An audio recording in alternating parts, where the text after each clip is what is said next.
नमस्कार, स्वागत है आपका हिमाचल फर्स्ट में। मैं हूं प्रिंस मेहरा। दिन भर की बड़ी खबरें लेकर आपके बीच हाजिर हैं। तो चलिए बढ़ते हैं अब तक की सुर्खियों की तरफ। हिमाचल में जयराम के नेतृत्व में ही आगे बढ़ेगी पार्टी और सरकार।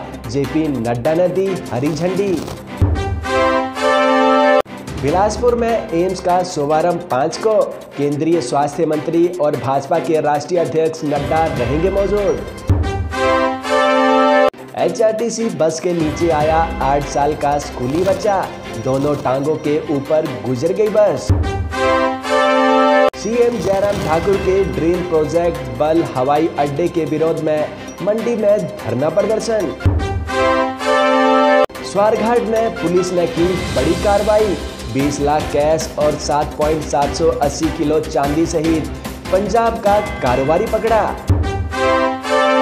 बीबीएमबी झील में मिला डीएफओ का शव। जांच में जुटी पुलिस। एमएसपी पर एक्ट न बनने से अखिल भारतीय किसान सभा हुई लाल। स्वारघाट में किया जोरदार प्रदर्शन। अब खबरें विस्तार से। हिमाचल प्रदेश उपचुनाव में मिली करारी हार के बाद आत्म मंथन के लिए शुरू हुई भाजपा की 3 दिवसीय मैराथन बैठकों के अंतिम दिन प्रदेश कार्यकारिणी समिति को राष्ट्रीय अध्यक्ष जगत प्रकाश नड्डा ने संबोधित किया। संबोधन के दौरान उन्होंने सोशल मीडिया पर चल रही अफवाहों को दरकिनार करते हुए स्पष्ट किया कि प्रदेश की सरकार मुख्यमंत्री जयराम ठाकुर के नेतृत्व में ही आगे बढ़ेगी और केंद्र की मोदी सरकार राज्य की जयराम सरकार के द्वारा किए गए विकास कार्यों के बल पर 2022 का चुनाव लड़ेगी और फिर से सत्तासीन होगी। नड्डा ने कहा कि केंद्र और राज्य की भाजपा सरकारों के डबल इंजन की बदौलत हिमाचल में विकास के नए आयाम गढ़े जा रहे हैं। हिमाचल प्रदेश का बहुप्रतीक्षित एम्स बिलासपुर 5 दिसंबर को शुरू हो जाएगा। हालांकि शुरुआत में कुछ ओपीडी ही चलेंगी। वहीं केंद्रीय स्वास्थ्य मंत्री इसका शुभारंभ करेंगे। वहीं बताया जा रहा है कि मेडिसिन, ऑर्थो, सर्जरी, स्किन आदि की ओपीडी को पहले शुरू किया जाना है। जानकारी के लिए बता दें कि पहले ये कार्यक्रम 4 दिसंबर को होना था। वही कोरोना वैक्सीन की दूसरी डोज को लेकर संपूर्ण वैक्सीन कार्यक्रम भी अब मंडी के बजाय बिलासपुर में होना प्रस्तावित हुआ है। हालांकि अभी तक हिमाचल प्रदेश सरकार को लिखित शेड्यूल प्राप्त नहीं हुआ है। सरकार को इसके बारे में सूचना प्राप्त हुई है।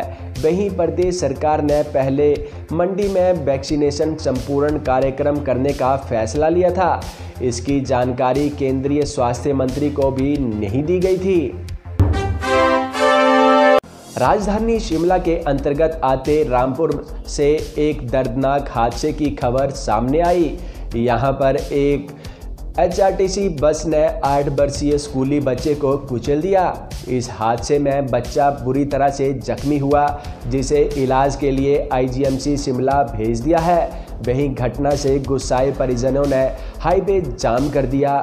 बाद में आश्वासन के बाद लोगों से जाम को खुलवाया गया। पुलिस मामले की पड़ताल कर रही है। वहीं घटना की सीसीटीवी फुटेज भी सामने आई है। हिमाचल प्रदेश में पंजाब के शख्स से 20 लाख कैश और 7.780 किलो चांदी बरामद हुई। जिला बिलासपुर के तहत पुलिस थाना स्वारघाट की टीम ने देर रात स्वारघाट चौक पर नाके के दौरान बड़ी कार्रवाई को अंजाम दिया। इस मामले के संबंध अवैध तस्करी की आशंका कैश और सामान को देखते हुए पुलिस ने आबकारी एवं कराधान विभाग और आयकर विभाग को इसकी सूचना दी है। जानकारी के अनुसार पुलिस थाना स्वारघाट की टीम ने एसएचओ बलबीर सिंह की अगुवाई में नेशनल हाईवे चंडीगढ़ मनाली पर स्वारघाट चौक पर नाका लगाया हुआ था और वाहनों की रूटीन चेकिंग की जा रही थी। इस दौरान मंडी की तरफ से आ रही कार को जांच के लिए रोका और जांच के दौरान उस कार से 20 लाख कैश और 7.780 किलो चांदी बरामद की गई। पकड़ा गया चांदी बिना बिल का था। हिमाचल के सीएम जयराम ठाकुर के ड्रीम प्रोजेक्ट बल में प्रस्तावित हवाई अड्डे का विरोध लगातार जारी है। शुक्रवार को भी बल बचाओ संघर्ष समिति व किसान संगठनों ने संयुक्त रूप से मंडी जिला मुख्यालय के शेरी चांदनी पर प्रस्तावित हवाई अड्डे के विरोध में धरना प्रदर्शन किया।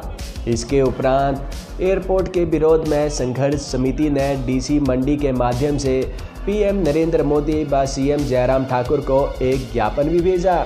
समिति ने मांग उठाई है कि प्रदेश के सीएम का ड्रीम प्रोजेक्ट बल की उपजाऊ जमीन के बदले किसी अन्य स्थान पर इसे बनाया जाए। बीबीएमबी झील में डीएफओ का शव बरामद किया गया। मिली जानकारी के मुताबिक सुबह सरकारी गाड़ी में थे, ड्राइवर को रोका और काम की बात कहकर वे चले गए। जब काफ़ी देर बाद वे वापस नहीं आए तो चालक ने पुलिस को फ़ोन किया। पुलिस ने 10 बजे शव खोज लिया। पुलिस परिवार वालों के बयान दर्ज कर रही है। सूचना मिलते ही पुलिस ने शव को झील से निकाला और सुंदरनगर हॉस्पिटल पोस्टमार्टम के लिए भेज दिया है। वहीं एसपी मंडी ने कहा कि पुलिस नियमानुसार कार्रवाई कर रही है। एमएसपी पर एक्ट न बनने से अखिल भारतीय किसान सभा लाल हो गई। इसी के चलते सीटू ने लाल झंडों के साथ स्वारघाट में प्रदर्शन किया। किसानों ने स्वारघाट में नारेबाजी करने के साथ ही एसडीएम को मांगों संबंधी ज्ञापन भी सौंपा। इस अवसर पर मजदूर नेता भाग सिंह चौधरी ने कहा कि जब तक एमएसपी पर कानून नहीं बन जाता किसान अपना आंदोलन बंद नहीं करेंगे। उन्होंने कहा कि यूपी के लखीमपुर में किसानों पर मंत्री के बेटे द्वारा चढ़ाई गई कार में मंत्री को बर्खास्त करने के साथ ही उनकी गिरफ्तारी की जाए और किसानों की मांग थी कि आंदोलन के दौरान जो किसान शहीद हुए हैं उन्हें उचित मुआवजा प्रदान करने के साथ परिवार के एक सदस्य को नौकरी दी जाए। साथ ही किसान नेताओं का कहना था कि आंदोलन के दौरान किसानों पर जो झूठे केस बनाए गए हैं उन्हें भी वापस लिया जाए और जब तक ये मांगें पूरी नहीं हो जाती तब तक ये आंदोलन जारी रहेगा। भारतीय किसान यूनियन की नालागढ़ इकाई ने आज एसडीएम नालागढ़ महेंद्र पाल गुर्जर के माध्यम से देश के प्रधानमंत्री और प्रदेश के मुख्यमंत्री को एक ज्ञापन भेजा और किसानों को उनकी फसलें बेचने में आ रही परेशानियों के बारे में अवगत करवाया। नालागढ़ भारतीय किसान यूनियन के जिला सोलन के प्रधान ने बताया कि उनके द्वारा दिए गए ज्ञापन में प्रदेश सरकार व केंद्र सरकार से मांग उठाई गई है कि टोकन सिस्टम को बंद किया जाए और ज़मीन की फर्द और आधार कार्ड को देखकर किसानों की फसलें ली जाएं। गेहूं की फसल की खरीद एमएसपी रेट पर की जाए और पिछले 1 वर्ष के दौरान जिन किसानों पर मुकदमे दर्ज किए गए हैं उन मुकदमों को वापस लिया जाए, अन्यथा सभी किसान धरना प्रदर्शन करने पर मजबूर होंगे। इसी तरह की तमाम बड़ी खबरें देखने के लिए आप जुड़े रहें हिमाचल फर्स्ट के साथ। जय हिंद।